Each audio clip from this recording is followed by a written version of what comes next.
InsyaAllah kita mulakan majlis kita pada pagi ini dengan ummul kitab, dengan pahala Fatihah kita bacakan nanti. Kita hadiahkan kepada Rasulullah sallallahu alaihi wa alihi wasallam, ahli keluarganya, sahabat-sahabatnya, tabi'in, tabi'in, ulama-ulama mutaqaddimin, mutaakhirin, ulama zaman. Seterusnya kita hadiahkan Al-Fatihah kepada pejuang-pejuang agama Allah Subhanahu wa taala, para syuhada, terutamanya sahabat-sahabat kita yang berada di Palestin, diusir di Syria, di Yaman, Selatan Thai, di Rohingya, di Marawi, di Malaysia. Seterusnya kita hadiahkan Al-Fatihah kepada para salihin, wali-wali Allah, para muttaqin, para syakirin. Seterusnya kepada kedua ibu bapa kita, guru-guru kita, kaum keluarga kita, kaum muslimin dan muslimat. Al-Fatihah. أعوذ بالله من الشيطان الرجيم. بسم الله الرحمن الرحيم. الحمد لله رب العالمين الرحمن الرحيم مالك يوم الدين إياك نعبد وإياك نستعين اهدنا الصراط المستقيم صراط الذين أنعمت عليهم غير المغضوب عليهم ولا الضالين. Amin. InsyaAllah untuk menambah baik lagi majlis kita pada pagi ini, marilah sama-sama kita berselawat ke atas Nabi sallallahu alaihi wa alihi wasallam. Semoga dengan kita berselawat ke atas Nabi sallallahu alaihi wa alihi wasallam, Allah Subhanahu wa taala menambah lagi keberkatan, keridaan, rahmat, dan lebih-lebih lagi kita mengharapkan Allah Subhanahu wa taala mengampuni segala dosa kita insya-Allah. Bismillahirrahmanirrahim. اللهم صل على سيدنا محمد النبي الأمي وعلى آله وصحبه وبارك وسلم. اللهم صل على سيدنا محمد النبي الأمي وعلى آله وصحبه وبارك وسلم. اللهم صل على سيدنا محمد النبي الأمي وعلى آله وصحبه وبارك وسلم. اللهم صل على سيدنا محمد النبي الأمي وعلى آله وصحبه وبارك وسلم. اللهم صل على سيدنا محمد النبي الأمي وعلى آله وصحبه وبارك وسلم. اللهم صل على سيدنا محمد النبي الأمي وعلى آله وصحبه وبارك وسلم. اللهم صل على سيدنا محمد النبي الأمي وعلى آله وصحبه وبارك وسلم. اللهم صل على سيدنا محمد النبي الأمي وعلى آله وصحبه وبارك وسلم. اللهم صل على سيدنا محمد النبي الأمي وعلى آله وصحبه وبارك وسلم. اللهم صل على سيدنا محمد النبي الأمي وعلى آله وصحبه وبارك وسلم. بسم الله الرحمن الرحيم. الحمد لله رب العالمين وبه نستعين على أمور الدنيا والدين، والصلاة والسلام على سيد المرسلين خاتم النبيين محمد صلى الله عليه وآله وصحبه وسلم، وعلى آله وأصحابه وتابعا تابعا لهم بإحسان إلى يوم الدين. سبحانك لا علم لنا إلا ما علمتنا إنك أنت العليم الحكيم. رب اشرح لي صدري ويسر لي أمري واحلل عقدة من لساني يفقه قولي. رب زدنا علما وارزقنا فهما. اللهم يسر ولا تعسر. رب تمم بالخير. يا فتاح يا عليم افتح لنا فتوح العارفين. ولا حول ولا قوة إلا بالله العلي العظيم. ولا حول ولا قوة إلا بالله العلي العظيم.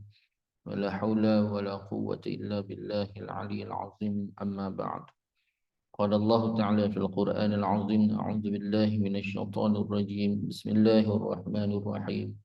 ألم نشرح لك صدرك ووضعنا لك وزرك الذي أنقض ظهرك ورفعنا لك ذكرك فإن مع العسر يسرا إن مع العسر يسرا فإذا فرغت فانصب إلى ربك فارغب. صدق الله العظيم.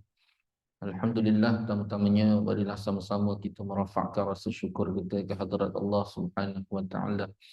Dengan keizinan Allah Subhanahu wa taala dapat sama-sama kita bertemu dan kita bersua lagi pada pagi ini, dan sama-sama kita mengharapkan semoga pertemuan kita pada pagi ini Allah Subhanahu wa taala penuhkan dengan keberkatan, keredaan, rahmat, dan lebih-lebih lagi kita mengharapkan Allah Subhanahu wa taala mengampuni segala dosa kita insya-Allah.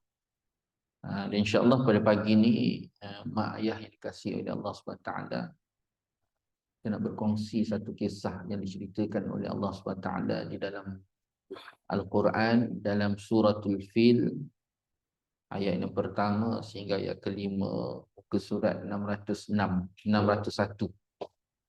juzuk yang ke-30, surah yang ke-105. Suratul Fil, surah yang ke-105, muka surat 601.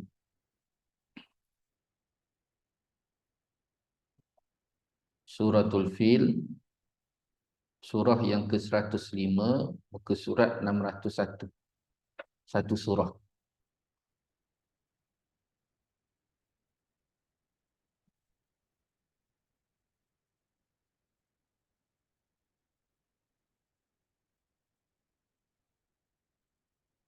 قال الله تعالى في القرآن العظيم: أعوذ بالله من الشيطان الرجيم. بسم الله الرحمن الرحيم. ألم تر كيف فعل ربك بأصحاب الفيل. Tidakkah engkau, wahai Muhammad, perhatikan bagaimana Tuhanmu telah bertindak terhadap pasukan bergajah. Alam yaj'al kaidahum fi tadlil. Bukankah dianya Allah telah menjadikan tipu daya mereka itu sia-sia. Wa arsala alaihim tayran ababil. Dan dianya Allah mengirim kepada mereka burung yang berbondong-bondong. Tarmihim bihijaratin min sijil. Yang melempari mereka dengan batu daripada tanah liat yang dibakar. Faja'alahum ka'asfim ma'kul. Sehingga mereka dijadikannya seperti daun-daun yang dimakan ulat. Sadaqallahul azim. Suratul Fil, surah yang ke-105. Kisah ni rasanya ma'ruf, yang biasa mak dengar. Kisah tahun gajah. Kisah kelahiran Nabi SAW yang dipanggil sebagai tahun tu sebagai tahun gajah. Jadi peristiwa pagi ni kita nak cerita tentang bagaimana tahun gajah tu, peristiwa di sebalik tahun gajah. Panggil tahun tu tahun gajah, tahun kelahiran Nabi SAW itu sebagai tahun gajah. Peristiwa ni mak berlaku di Mekah. Betul-betul waktu Nabi SAW lahir pada tahun tu. Ketika tu mak, bangsa Arab ni mereka tidak ada lagi bulan. Tidak ada, dia ada bulan, dia tidak ada tahun. Kita hari ni yang kita buat perkiraan tahun hijriah. Tahun hijrah kita ada 2 tahun, Masihi dan Hijrah. Tahun Masihi yang lama diambil daripada zaman Nabi Allah Isa. Tahun Hijrah ni diambil daripada peristiwa hijrah Nabi SAW daripada Mekah ke Yasrib ataupun dipanggil Madinatul Munawwarah. Walaupun diambil tahun hijrah ini daripada peristiwa hijrah Nabi, tetapi perkiraannya bukan di zaman Nabi sallallahu alaihi wasallam. Mula dikira di zaman Sayyidina Umar Al-Khattab, bila ketika mana Sayyidina Umar Al-Khattab ni mendapati bahawa timbul permasalahan, timbul masalah surat-surat yang dihantar kepada gubernur ketika tu betul-betul yang terjadi. Masalah tadi pada Gubernur Amr bin Aus yang menjaga Mesir. Kan jauh tu daripada Madinah dekat Mesir. Jadi surat tu datang bertimpa-timpa tapi tak tahu tahun bila arahan tadi daripada Sayyidina Umar. Kerana waktu tu Arab masih lagi mengamalkan bulan dia ada. Muharram, Safar, Rabiul Awal, Rabiul Akhir, Jamil Awal, Jamil Akhir, Rejab, Sya'ban, Ramadan tu dah ada perkiraan setiap bulan tu. Tetapi tahun tak ada. Perkiraan tahun tu tak ada. Jadi tahun tu dia ambil nama daripada peristiwa yang berlaku. Itu yang dia ambil. Kalau katalah tahun tu peristiwa tentera Abrahah bergajah tu dia pergi nak langgar ataupun nak menghancurkan Kaabah tadi tuan-tuan, maka tahun tu dipanggil tahun gajah. Dia ambil nama tahun tu daripada peristiwa-peristiwa yang berlaku pada tahun tu. Tapi perkiraan tu tidak ada. Jadi perkiraan tadi bermula di zaman Sayyidina Umar Al-Khattab.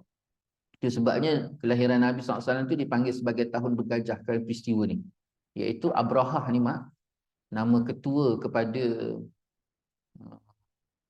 Yaman ketika tu. Ketua ataupun raja Yaman ketika tu dipanggil Abrahah, nama dia Abrahah. Cerita dia bermula bila ketika mana Abrahah ni dia rasa iri, dengki. Dia rasa dengki tengok Mekah ketika tu berbondong-bondong hampir setiap tahun tuan-tuan orang-orang datang ke Mekah untuk menunaikan haji. Jadi bukan isu haji tu.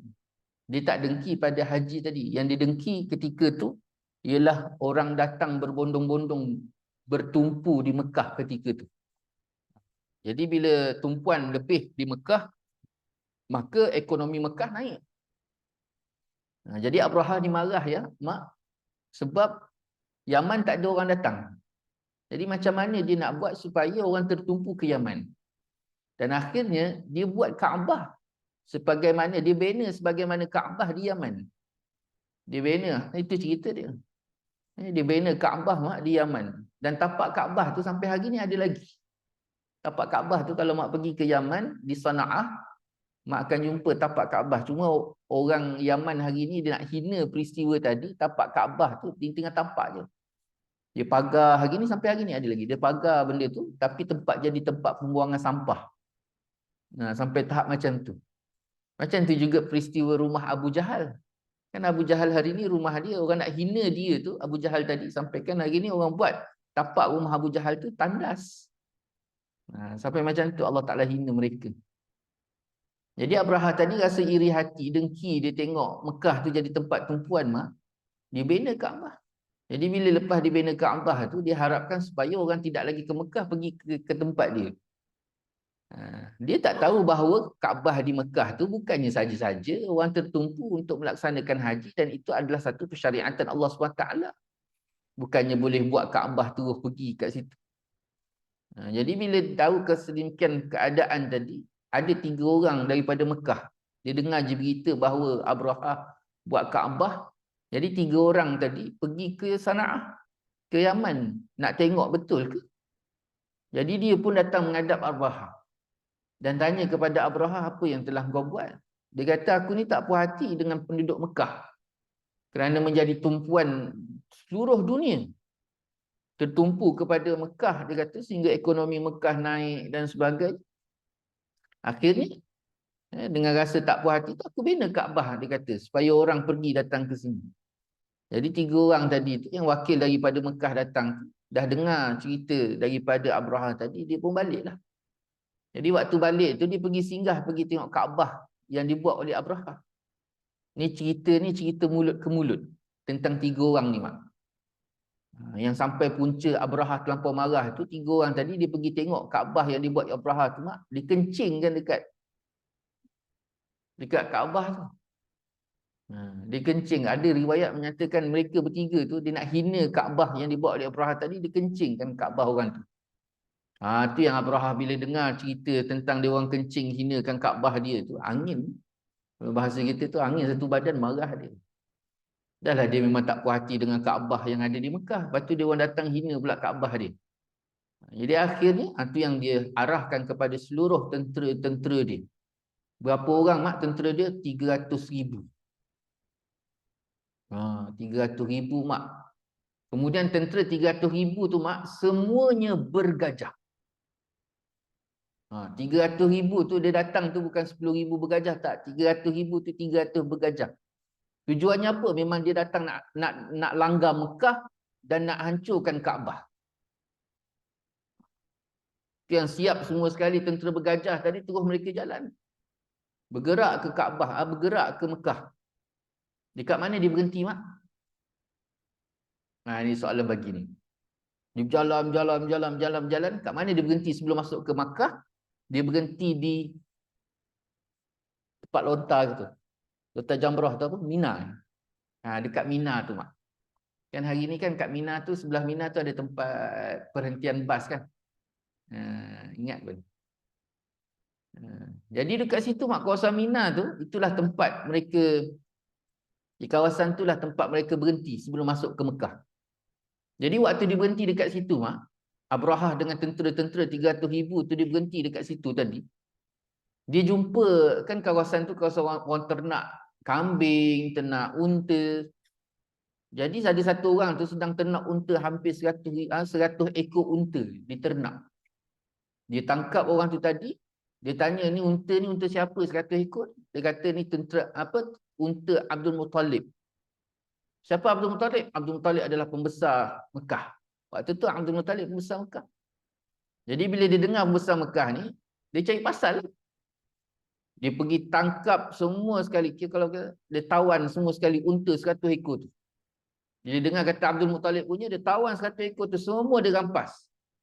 Dan dia suruh khadam kepada Abdul Muttalib yang jaga unta tadi supaya balik ke Mekah, ceritakan kepada Abdul Muttalib bahawa kami dah rampas semua unta-unta dia tadi. Dia sebenarnya tujuannya lebih kurang macam tu lah. Dia nak cek pasal je. Supaya dia boleh jadikan alasan dia boleh masuk Mekah, langgar Mekah tu. Jadi akhirnya bila Abdul Muttalib dengar Abrahah dah nak masuk, berita tadi dah mula tersebar, unta dia pun dah kena tawan, dah kena rampas semua sekali. Ya, Abdul Muttalib ketika tu dah mula bising Mekah bahawa Abrahah datang dengan tentera bergajah. Ya. Jadi pada peringkat awalnya Abdul Muttalib mewakili Mekah ketika tu mak, dia pergi ke Abrahah. Pergi jumpa Abrahah. Wahai Abrahah, dia kata, kau datang ni apa tujuan? Dia kata, kami datang, kami nak langgar Mekah. Kami nak hancurkan Kaabah. Oh baik, dia kata. Tenang je muka Abdul Muttalib. Orang lain kat Mekah dah mula kecut perut. Jadi Abrahah tanya, kau datang kat sini kau nak berbincang aku supaya aku tidak hancurkan Kaabah? Tak, dia kata. Aku datang jumpa kau Abrahah bukan tujuan aku sebab Kaabah, dia kata. Habis tujuan kau apa? Aku datang aku nak ambil unta aku. Aku datang aku nak ambil unta aku. Abrahah terkejut mak. Ya, sepatutnya sebagai pembesar Mekah pasti dia nak selamatkan Kaabah dia. Tak, dia kata aku tak. Kaabah tu dia kata ada empunya dia. Siapa? Allah. Aku datang ni unta tu unta aku, dia kata. Aku datang aku nak ambil unta aku. Jadi sekarang ni kami boleh tu terpulang pada engkau. Dan Allah tahu macam mana dia nak jaga Kaabah dia. Jadi bila Abrahah dengar macam tu, dia seronok. Dia pulangkan balik unta Abdul Muttalib tadi mak. Abdul Muttalib pun tarik unta dia, panggil khadam dia, bawa balik unta ke dalam Mekah. Dan ketika tu seluruh penduduk Mekah pun tanya, wahai Abdul Muttalib, apa tindakan kita? Dia kata. Dia orang pun terkejut juga bila tengok Abdul Muttalib tadi bawa balik unta. Jadi dia orang tanya, apa yang bagaimana kita nak jaga? Dia kata, Abdul Muttalib kata, Kaabah ada tuan dia. Dan Allah tahu macam jaga Kaabah tu. Dan sekarang ni aku nak selamatkan unta aku. Unta aku ni tuan dia aku. Dan Abdul Muttalib arahkan kepada seluruh penduduk Mekah ketika tu mak keluar tinggalkan Mekah, kosongkan Mekah. Jadi semua lari ke bukit.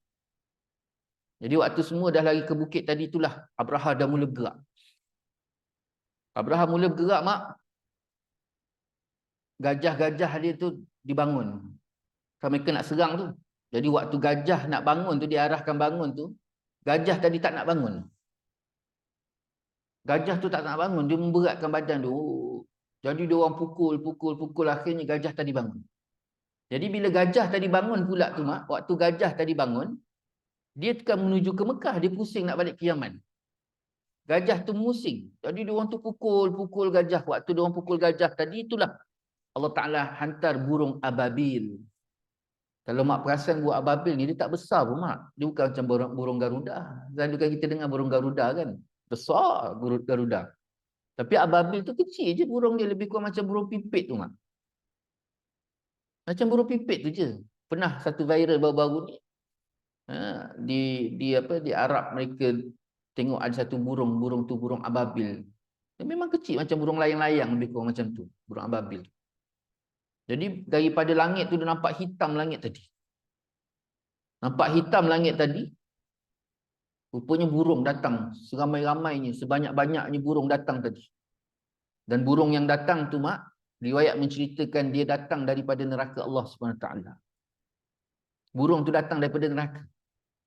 Kenapa dia pergi neraka mak? Dia pergi neraka ambil batu daripada neraka dan dibawa turun untuk jatuhkan ke atas Abrahah dan tentera-tenteranya tadi. Jadi waktu itulah mereka jatuhkan batu tadi. Tengah pertamanya Abrahah dengan tenteranya tengah sibuk tentang gajah tadi dah pusing balik. Kan mula kacau lah masa tu. Kacau bilau. Jadi waktu kacau bilau itulah Allah Ta'ala datangkan ababil tadi, burung ababil tadi, dan dijatuhkan batu waktu tu. Makin berkacau bilau lah tentera tadi. Jadi waktu tengah kacau bilau tu dijatuhkan batu tadi, semua tentera yang terkena batu tadi tu mak, dia akan jadi seperti api dalam sekam. Dia tak terbakar, tapi dia makan. Api dalam sekam tu, macam api dalam kekabu. Dia terbakar tapi dia tak ada api, dia makan. Macam kekabu terbakar tu mak. Habis. Siapa saja yang terkena. Jadi 300,000 tu mak habis. Yang tinggal hanya beberapa orang sahaja yang selamat, termasuk Abrahah. Ada riwayat kata Abrahah selamat. Jadi Abrahah tadi mak dengan beberapa pembantu dia tadi selamat. Dia berjaya bawa lari. Dia lari ke Yaman. Balik ke Yaman. Tapi selamat Abrahah ketika tu mak, di Yaman, dia bawa balik tadi, mereka rupanya bawa balik tu termasuk api yang ada pada mereka tu pun ada lagi. Allah hancurkan mereka di Sana'ah. Mati. Dan berita tu pula bukan hanya sekadar kejadian tersebut bukan hanya terjadi di Mina tadi saja. Berita tadi dah bawa balik. Jadi orang Sana'ah ketika tu mereka ketawa. Orang-orang dekat. Apa mana boleh kan, macam hari ni kita viral mungkin ada video, dulu tak ada berita. Jadi benda tu tak masuk akal. Bila tak masuk akal mereka pun ketawa lah. Mana mungkin, sebab mereka tahu bahawa Abrahah pergi dengan tentera bergajah yang sangat hebat, yang sangat kuat. Takkanlah boleh hanya sekadar burung yang datang bawa batu tadi boleh hancur, lenyap mak. Tak sikit pun tinggal sebab api tu makan tadi. Dengan gajah-gajah dia, dengan orang tentera tadi habis. Jadi Allah tinggalkan Abrahah dengan beberapa orang tadi bawa balik tu, dia bawa balik api sebenarnya. Jadi dia bawa balik tu, api tu makan dia dan api tu makan semua orang yang ketawa tadi tu. Habis semua mati. Allah Ta'ala lenyapkan semua sekali. Sampai tahap macam tu sekali. Jadi ketika tu bila dah habis semua sekali, Abdul Muttalib pun masuk semula. Dengan semua penduduk Mekah balik semula ke Mekah. Jadi peristiwa ni sangat hebatlah ketika tu. Bagaimana Allah Ta'ala jaga Kaabah dia. Sebenarnya Allah Ta'ala datangkan kisah ni mak, Allah Ta'ala nak ajar pada kita pertama sekali mengenai masalah iri hati, dengki. Dia punca dekat situlah. Abrahah tu rasa dengki melihat Kaabah yang berada di Mekah tu menjadi tumpuan. Dia bukan isu Kaabah, dia isu tumpuan tadi tu. Sampai timbul rasa iri. Kalau bahasa kita tu apa yang dikatakan iri mak? Melihat orang lain lebih dan dia nak merosakkan orang tu. Ini iri ataupun dengki yang dilarang dalam Islam. Dia tengok orang lain lebih, lepas tu dia tak senang.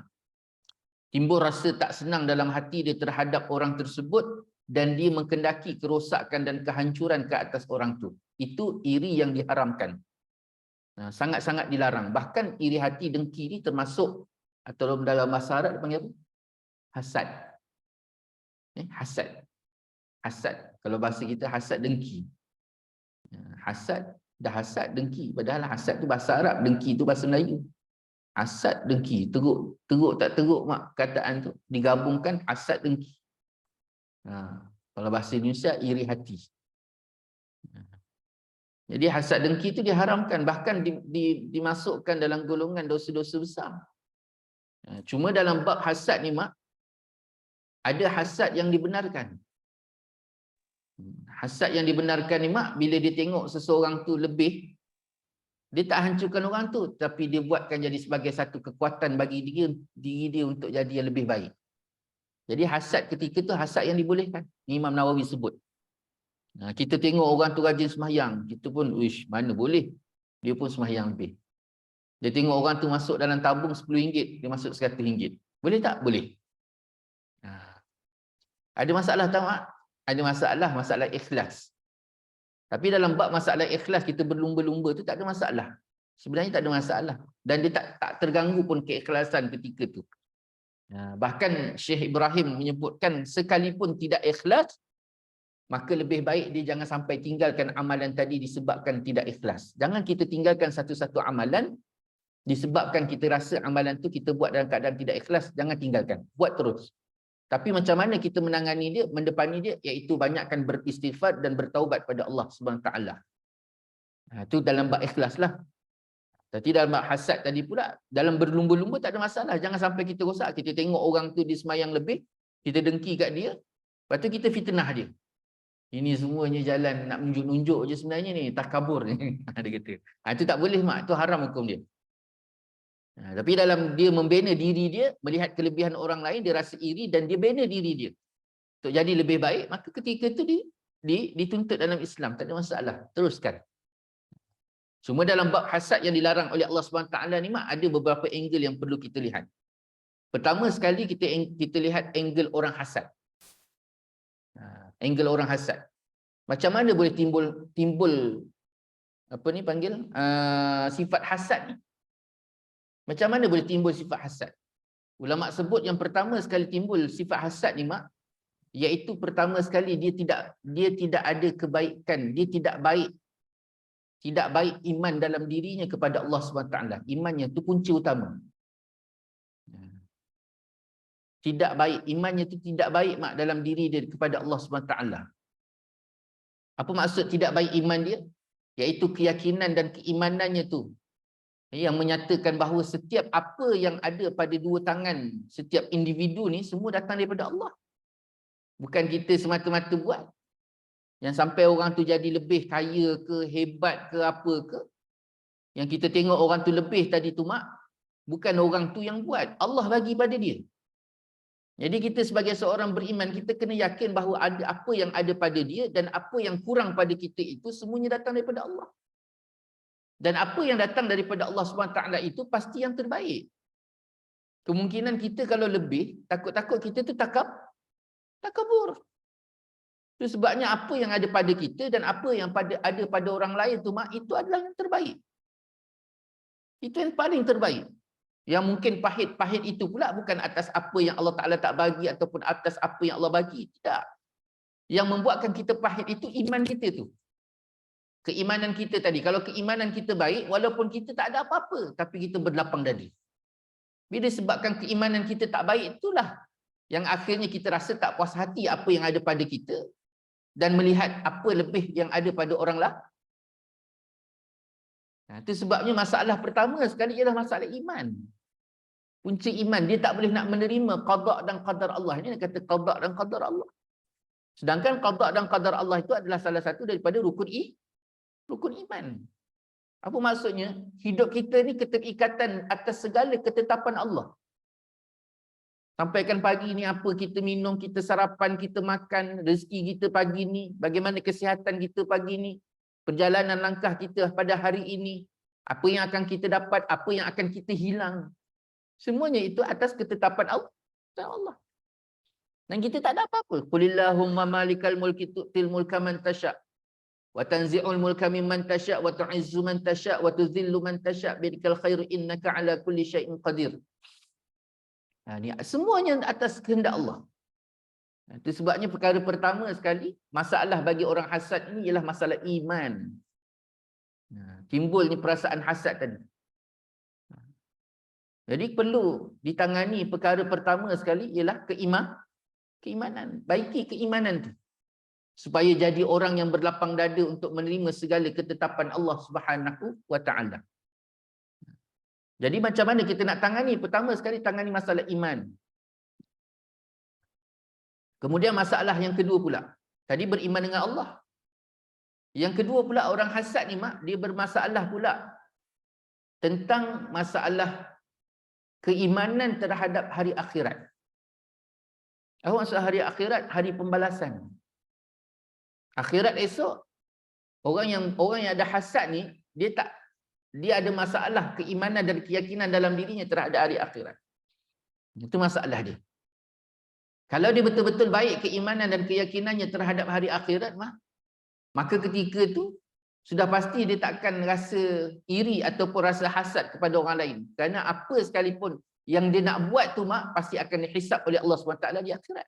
Maka dia tak akan mudah-mudah nak buat sesuatu benda, apatah lagi perkara tadi, perkara yang dilarang oleh Allah SWT. Jadi masalah hasad ni sangkut paut dengan hari akhirat. Timbulnya hasad tadi tu sampai dia boleh merosakkan orang, dia mudaratkan orang, dia nak rosak dia nak hancurkan orang lain disebabkan kelebihan. Tadi masalah qada qadar. Yang kedua masalah terhadap iman hari akhirat. Dia tak takut kepada hari pembalasan. Ini dua benda. Jadi dua perkara ni macam mana tak nak tangani supaya kita jangan ada sifat hasad, sifat dengki tadi. Pertama, baiki keimanan kita pada Allah. Baiki keimanan kita kepada qada dan qadar Allah. Bahawa kehidupan kita ni semuanya terikat dengan qada qadar. Dan apa yang Allah Ta'ala bagi. Yang Allah Ta'ala ikat. Dalam pembahasan ulama akidah kata apa? Allah Ta'ala ni dia nak tulis qada dan qadar ni, dia tulis dengan dua perkara. Yang qada qadar ni, sebelum Allah Ta'ala jadikan makhluk ataupun jadikan alam ni Allah tulis qada dan qadar. Dan qada qadar ni Allah Ta'ala nak tulis ni dia tulis, ulama sebut setidak-tidaknya dengan dua perkara asas. Yang pertama sekali Allah Ta'ala tulis dengan ilmu dia. Apa maksud dengan ilmu? Disebut ilmu Allah. Allah Ta'ala tu maha mengetahui apa yang telah berlaku, maha mengetahui tentang apa yang sedang berlaku, dan maha mengetahui apa yang akan berlaku. Jadi semuanya itu sudah ada dalam pengetahuan Allah. Maknanya Allah Ta'ala nak tetapkan sesuatu benda tu mana yang terbaik tu dia dah tahu dah. Kalau katalah orang ni dibagi senang dia sombong, maka Allah Ta'ala jalankan hidup dia dengan susah. Saya cakap terang kita yang jadi susah sangat hidup ni, puncanya satu je. Yang jadi masalah. Susah. Puncanya satu je.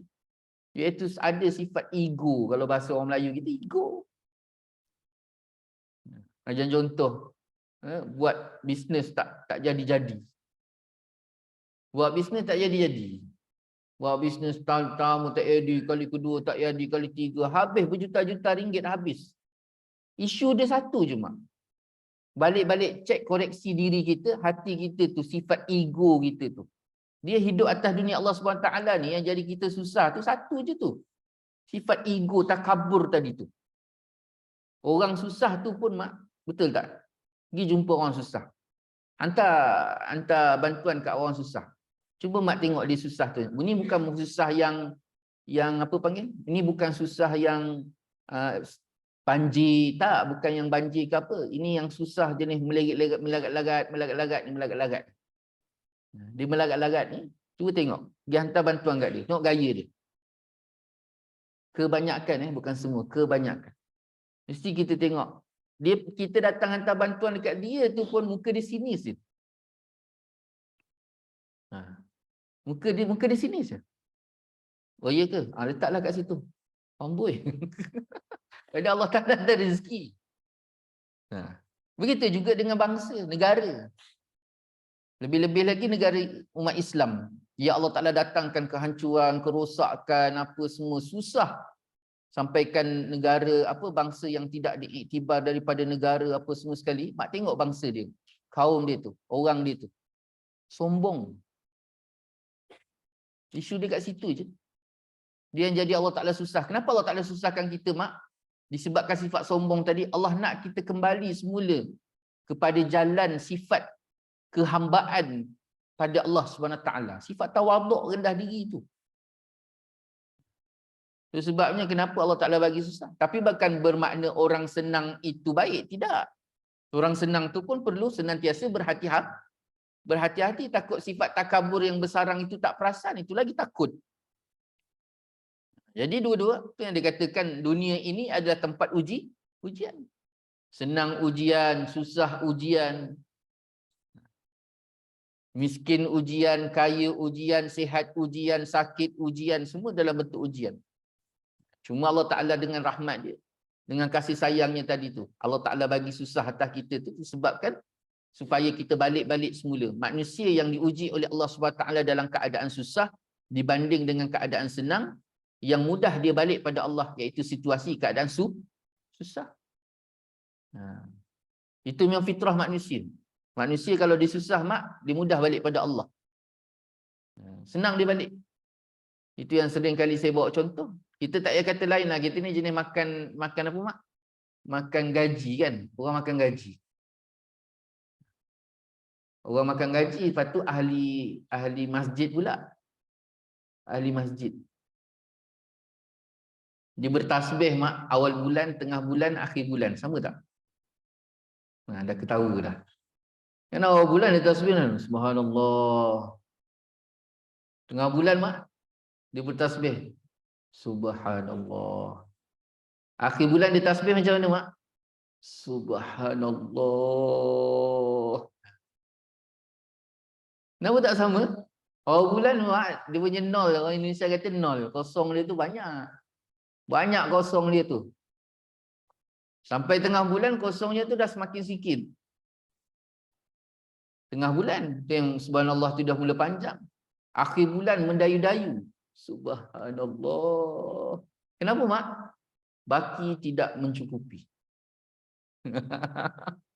Dekat dia dengan Allah. Itu sebab memang fitrah manusia. Itu sebabnya kita rasa pula, yelah tadi kita kaitkan kesusahan tadi dengan sifat sombong. Tapi di sebalik daripada itu juga tanda rahmat Allah, tanda kasih sayang Allah SWT, sebab manusia ni dia mudah kembali kepada Allah SWT dalam keadaan susah dibanding dalam keadaan senang. Walaupun dia kuat berzikir berwirid, berbeza wirid zikir orang yang duduk dalam lingkungan susah dengan orang yang duduk dalam situasi itu sebabnya ni ilmu Allah. Allah Ta'ala tahu apa yang dibagi itu adalah yang terbaik untuk kita. Yang kedua, mak, Allah Ta'ala tulis qada dan qadar ni dengan kasih sayang. Kasih sayang Allah, rahmat Allah. Apa yang Allah Ta'ala tetapkan itu adalah paling terbaik, mak. Paling terbaik dalam bentuk kasih sayang, mak. Hebat tak hebat kasih sayang Allah SWT ni, sampai tahap nak diperbandingkan dengan hebatnya kasih sayang seorang ibu kepada anak pun, mak, tetap tidak boleh diperbandingkan. Tetap tak boleh nak diperbandingkan.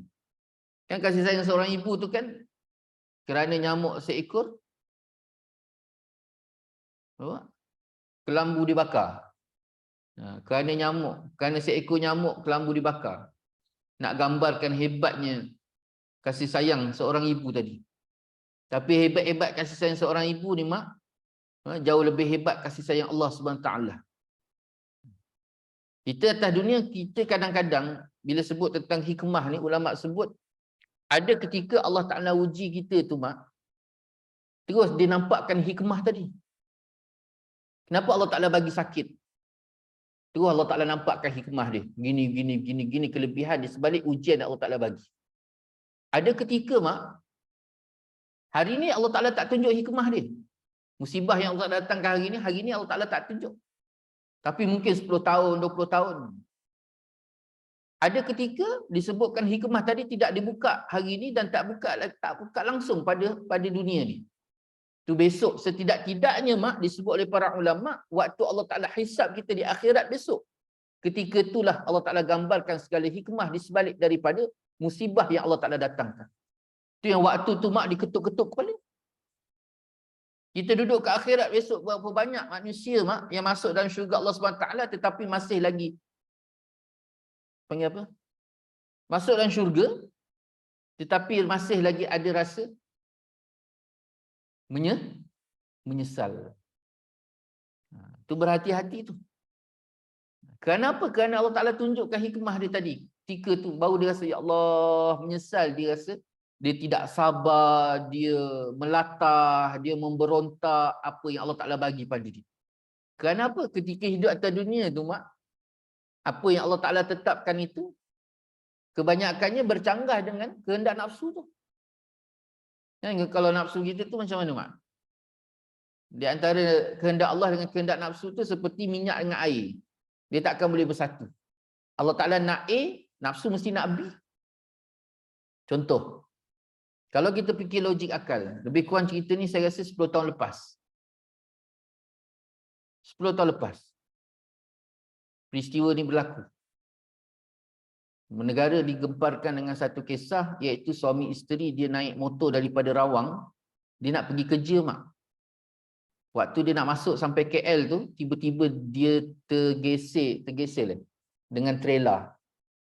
Dia tergeser dengan trailer, dia jatuh, suami isteri jatuh tu, mak, habis mati dilenyit trailer tadi.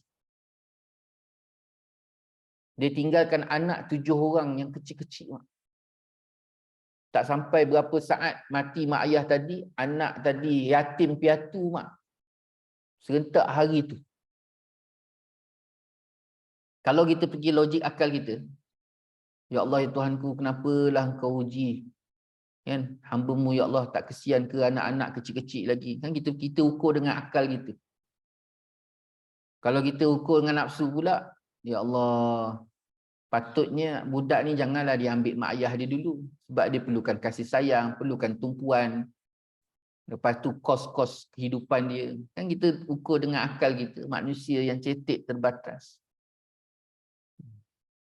Tapi pada Allah SWT itu yang terbaik. Itu yang Allah Ta'ala ajam melalui peristiwa kisah Nabi Allah Musa yang berjalan dengan Nabi Allah Khidir. Mak ingat tak? Dalam Quran. Bila Allah Ta'ala, bila pembantu Nabi Allah Musa ni, pembantu Nabi Allah Musa, ditanya pada Nabi Allah Musa, wahai Nabi Allah Musa, ada tak orang yang lebih alim daripada engkau, wahai Nabi Allah Musa? Itu sebenarnya kisah tu bermula, mak. Jadi bila pertanyaan tadi diajukan kepada Nabi Allah Musa pun berdoa pada Allah SWT, wahai Allah, aku nak tanya padamu, wahai Allah, dia kata, ada tak orang yang lebih alim daripada aku? Ya Allah Ta'ala jawab, ada. Terkejut Nabi Allah Musa sebab dia seorang Nabi, mak. Bila kata ada saja, siapa, wahai Allah, dia kata. Tu kau berjalan dah, itu yang dia katakan, berjalan dah di pesisir pantai, sungai, dan kau akan ketemui di antara sungai dengan juga laut. Kalau kita panggil apa? Muara. Di hujung muara itu ada seorang lelaki yang sedang duduk di situ. Itu yang dia berjalan. Yang peristiwa dia berjalan kat sungai itu pun, mak, macam-macam peristiwa berlaku. Nabi Allah Musa ni banyak kisah dia. Dekat ke situlah dia jumpa Nabi Allah Khidir. Dan Nabi Allah Musa dia nak belajar dengan Nabi Allah Khidir. Ini yang perbezaan ilmu yang Allah Ta'ala beri pada Nabi Allah Musa dan ilmu yang Allah Ta'ala beri pada Nabi Allah Khidir berbeza. Ilmu pada Nabi Allah Khidir ni, mak, ilmu syariat.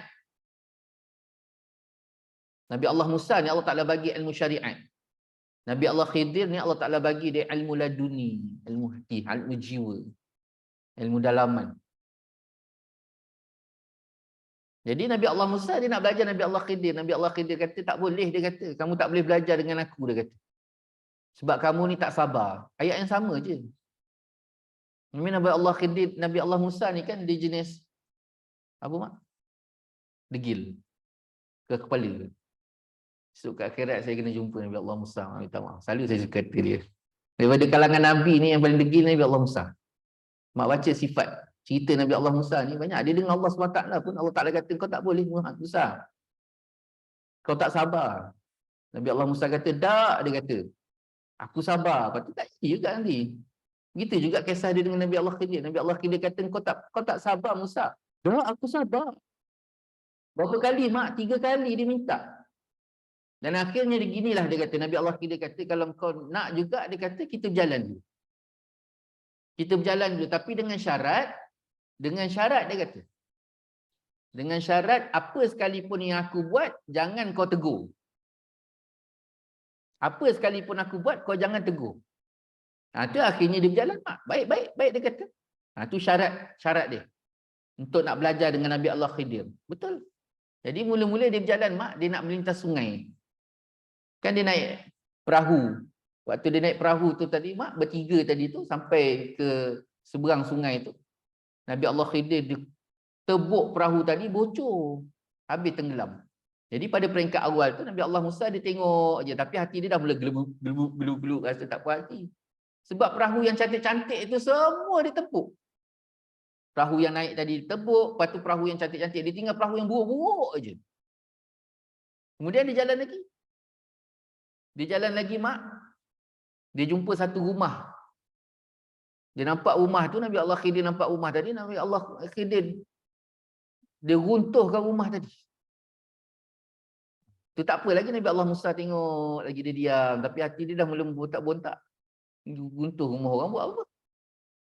Sampai ni yang ketiga ni memang dia tak tahan. Ada satu budak, 3 orang. Dia tengah bermain, mak. Ada kanak-kanak tu, Nabi Allah Khidir ambil, dia bunuh kanak-kanak tu. Itu memang waktu tu. Dia dah mula bercakap, ni kenapa kau sampai bunuh orang ni apa semua sekali. Dia marah, Nabi Allah Khidir. Waktu itulah, kan aku dah cakap kau ni tak sabar, dia kata. Waktu tu terus dia luah. Orang dah marah, mak. Dia luah habis-habis. Dia kata apa? Daripada peringkat awal, daripada awal lagi aku tengok kau ni pelik lain macam, dia kata. Ini dikatakan ilmu laduni. Dia nampak benda. Allah Ta'ala buka hijab dia. Itu yang dia cerita. Aku bunuh anak ni kerana mak ayah dia terlalu sayangkan anak ni. Aku bunuh anak ni kerana mak dia terlalu sayang. Besok anak ni bila besar dia menjadi sebab kepada rosaknya iman mak ayah dia. Ni mak lihat, mak, macam mana Allah Ta'ala gambarkan.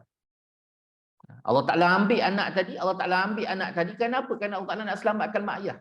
Begitu juga peristiwa tentang tadi 2 orang mak ayah tadi. Terhadap anak tu, Allah Ta'ala bagi yang terbaik. Allah Ta'ala ambil mak ayah tadi. Kenapa? Kerana Allah Ta'ala nak bagi lebih baik pada anak tadi. Kerana nak gambarkan perkara pertama sekali, mak, yang perlu kita tanam dan pasak dalam diri kita. Yang bagi makan siapa? Itu soalan dia. Siapa bagi makan anak ni, mak? Siapa bagi makan anak tadi? Allah. Bukan mak ayah. Walaupun lahiriah kita nampak mak ayah tadi yang pergi ulang-alik tiap-tiap hari pergi kerja, belikan baju, belikan makanan, cari makanan, cukupkan keperluan anak. Tak, tapi hakikatnya bukan. Ini yang kita sembang dulu, ingat tak? Pertemuan kita minggu lepas kita cerita bab teh, buat teh tu. Kalau mak ingat lagi, minggu lepas kita sembang bab buat teh tu. Siapa yang bagi manis air teh tu? Allah. Walaupun nampak gula yang kita letak dalam tu, tetapi gula itu tidak memberi manis. Yang memberi manis adalah Allah. Itu juga kehidupan kita. Allah Ta'ala jadikan sesuatu benda yang diambil daripada kita tu, mak, sebab apa? Kadang-kadang kita sayang sesuatu tu lebih daripada sayang Allah, sehingga melanggar batas-batas tadi. Itu sebabnya Allah ni dia akan bagi ikut keperluan, dan yang keduanya, mak, dia akan ambil sesuatu benda yang kita sayang sangat. Betul tak? Mak sayang abah, Allah ambil abah. Abah sayang sangat mak, Allah ambil mak. Ambil sayang sangat anak, kan? Mak ayah sayang sangat anak, Allah ambil anak. Dia akan ambil sesuatu benda yang paling kita sayang. Sebab apa, mak? Sebab dah sampai tahap kita sayang tu bertuhankan. Bertuhankan suami. Sayang sangat suami sampai bertuhankan suami. Sayang sangat anak sampai bertuhankan anak. Itu Allah Ta'ala ambil. Sebab apa? Allah Ta'ala sayang kita. Dia katakan sayang tadi tu. Bukan Allah Ta'ala tak sayang. Sebab Allah sayanglah. Allah ambil apa yang kita sayang. Kenapa? Kerana Allah nakkan kita tu terjaga dan terpelihara iktikad dan akidah kita. Kenapa saya kata isteri sampai bertuhankan suami? Suami sampai bertuhankan isteri. Cuba mak bayangkan kalau dah sampai sembahyang tu pun. Ni gambaran, ni contoh, mak. Ni bukannya mak sini, mak Zimbabwe. Betul ya? Dia masak mak, kan? Masak, dah selesai masak tengah hari tu. Jadi sementara tunggu abah balik masuk zuhur, mak pun sembahyang. Jadi saya tanya mak, Masa mak sembahyang tu mak ingat Allah ke mak ingat abah? Nah, mana bah? Masa mak sembahyang tu, mak ingat abah ke mak ingat Allah? Itu je contoh. Betul tak? Ini realiti mak, realiti yang berlaku. Angkat takbir Allah. Pukul 10 pagi mak, abah pergi kerja pukul 8. Daripada pukul 8 abah pergi kerja tu, mak pun sembahyang duha. Pukul 8 tu, abah pergi je, mak pun solat duha, baca Quran. Saya tanya mak, waktu mak sembahyang duha dengan baca Quran tu, mak ingat abah minum? Ingat Allah ke ingat abah? Ingat Allah ke ingat abah? Pasti ingat abah kan? Ni orang tua ni, memang dia panggil orang tua. Tapi hati dia tu kan, minum apalah orang tua ni kat pejabat kan. Dia teringat. Dia ingat orang tua tu minum, tak apa. Dia ingat orang tua ni menggatal apa lah dekat pejabat ni, dia kata kan. Dengan PA dia apa semua. Dia tak boleh percaya semua ni, zaman-zaman Sul ni kan. Itu sebabnya Allah Ta'ala ambil mak. Saya datang satu kisah mak. Bagaimana cerita. Jadi satu hari mak, saya balik daripada kuliah malam. Kelas malam, lebih kurang dalam pukul 10. Tiba-tiba saya dapat panggilan daripada abang kat saya. Abang kat saya ni duduk kat Bangi. Dia kata, ada hang, kau kat mana? Ada dalam perjalanan balik. Kau datang Bangi boleh tak? Jauh mak, waktu tu saya duduk Sentul. Cuba bayangkan Sentul nak ke Bangi tu mak, sejam mak. Dia boleh suruh datang. Habis kalau dah pukul 10 tu nak ke Bangi sejam, lepas tu timbangan dia tak apa masalah dia, waktu kita nak balik, dia dah tidur. Kita pula mengangkat-angkat balik. Jadi saya kata tak boleh lah abang, malam ni dah lewat dah ni. Saya kata, okey besok pukul apa kau boleh datang? Besok saya kata pukul 10 lah. Kita kira-kira balik nak lepaskan jam pun semua kan, pagi-pagi pergi ke. Jadi akhirnya pukul 10. Mak tahu mak pukul 9.30, pukul 9, pukul 8 tu dia dah telefon dah. Pukul 8 dia dah telefon. Ada kau kat mana? Bang, ni pukul 8 ni bang. Sabar-sabarlah dia kata kan. Pukul 9 dia telefon lagi. Tapi hati saya dah agak dah mak, ni mesti ada masalah kantoi ni. Ni mesti ada masalah rumah tangga kantoi dengan kakak. Betul mak. Saya datang-datang sampailah kat rumah dia, yang buka pintu rumah dia tu, pintu dah sebesar-besar pintu. Yang buka pintu tu kakak. Dia kata bila kakak buka pintu, waktu muka dia masam, dah sampai dah, masuk. Jadi akhirnya mak, bila saya masuk, saya nampak abang duduk kat sofa. Jadi waktu abang duduk kat sofa tu, saya dah, betul lah tekaan saya. Dia dah duduk, macam orang duduk dekat dalam apa?